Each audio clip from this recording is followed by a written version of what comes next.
Demon Slayer is one of the biggest and most talked about anime to come out in the past few years, and in today's review I'm going to be giving you my thoughts on the series and helping you decide whether or not this anime is for you.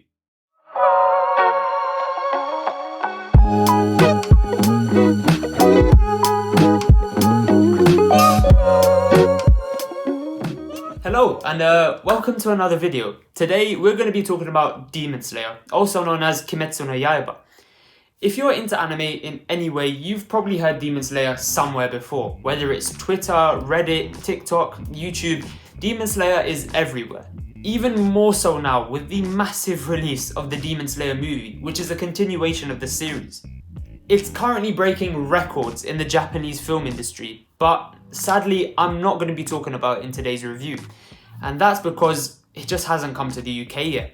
But when it does come to the UK, you can be sure I'll be dropping my review on it as soon as possible. So subscribe if you want to see that. I really want to hit 300 subscribers by the end of this year. And so the only way that's going to happen is with the help of you. So yeah, whatever help you can give, I'd really appreciate it. Now with that out of the way, let's get onto this spoiler-free review of the first season of Demon Slayer. So I'm going to be splitting today's video into 4 key parts: music, animation, storyline, and most importantly, enjoyment. And at the end of the video, I'll be giving my overall rating of this series. But before we do that, here's a short summary of the story, for those of you that don't know already. Demon Slayer is set in Japan, and we follow our protagonist, Tanjiro, and his younger sister, Nezuko, who has been turned into a demon. Tanjiro is on a quest to both avenge his family and find a cure for Nezuko. And to do this, he joins the Demon Slayer Corps, a secret society that have been fighting demons for centuries. And so the story develops as we follow his experiences as a demon slayer. So now that you know a rough idea of the storyline, let's get onto our first category, and that is music. The music in Demon Slayer is great. It suits every scene perfectly, it amplifies the tension, it gets you pumped for those fight scenes. It's an overall solid soundtrack. And the opening, it gets you hyped, and I would expect no less from Lisa, the queen of anime openings.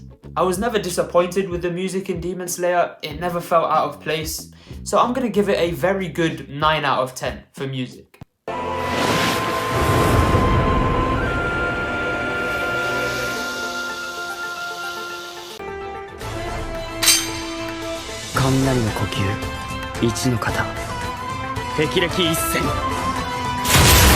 And now we come on to animation, and man, what can I say about this animation? Ufotable have done an incredible job with this anime, as they've done in the past with things like the Fate series.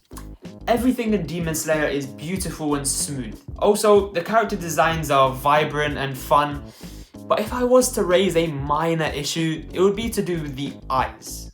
For me, the eyes in this anime just felt a little odd. Now this might not apply to everybody, but for me personally, I just found it a little weird. For example, Tanjiro has geometric pupils and there's an eye colour for every colour of the rainbow in this anime, and it's just quite off-putting. But once again, I got used to it after 1 or 2 episodes, and honestly, it's a very minor issue that won't affect your overall viewing experience.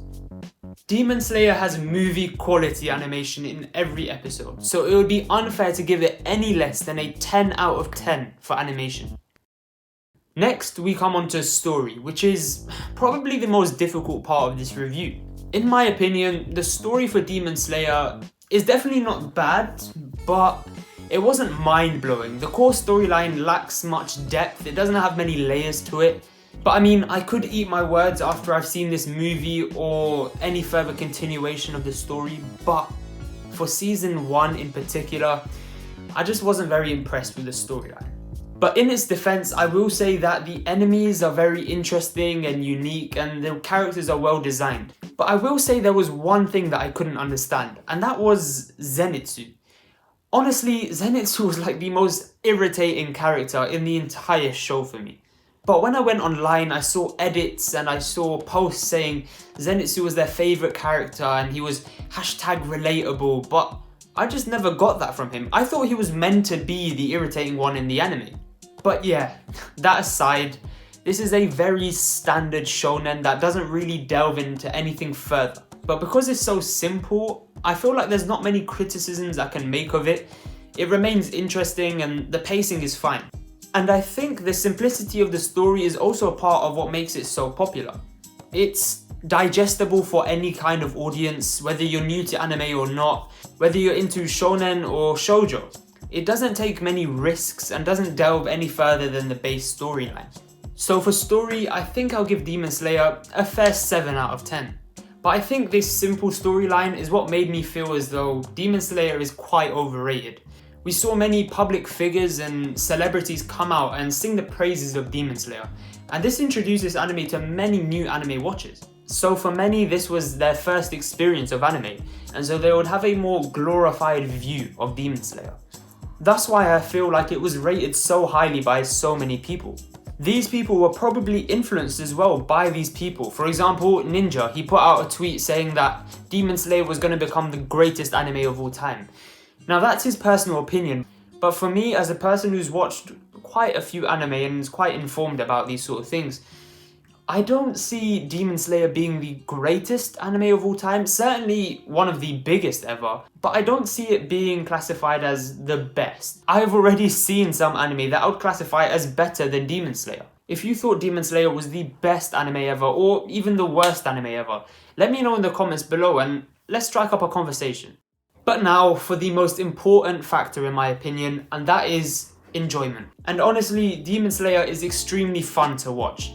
The unique enemies, the breathtaking animation, the simple storyline makes it a very easygoing anime. Also, the experience of being able to talk to people on Twitter, Reddit and etc. It also added to that fun experience. And so I think I'll give Demon Slayer a 9 out of 10 for enjoyment. The reason I didn't give it a 10 out of 10 is because I believe Demon Slayer is a fun anime, yeah, but not an intriguing one. I would watch 1 or 2 episodes and close my device, maybe think about it for another 10 or so minutes, and then after that it would be gone. The lack of depth made it hard to find symbolism and alternate interpretations. Bear in mind, this is just the first season, but also I don't think Demon Slayer tried to do that. And that's why I'm still giving it a solid 9 out of 10, but it wasn't top tier for me. Okay, so for my final rating of Demon Slayer, I think I'll give it an 8 out of 10. The animation is superb, it's got a great soundtrack, but it's just lacking a little in the story department. And so I feel as though an 8 out of 10 is quite a fair rating. But that leads me to the question of who would I recommend this anime to? And I think pretty much everyone, unless you're someone who's deeply into psychological thriller and maybe horror anime, or if you're really into your vanilla, slice of life, chill comedy kind of anime. Although for both of those people, this may be a great introduction to the simplistic shonen style of anime. I think the digestible and enjoyable nature of Demon Slayer is what makes it so popular. And I think that will continue in the movie when it finally comes to the UK. So remember to subscribe if you want to see that. I really want to hit 300 subscribers this year, and I'm trying my best by improving my editing and posting weekly content. But I need you guys' help by subscribing and sharing it to a friend who may be interested. But for now, I'll catch you in the next one. See ya!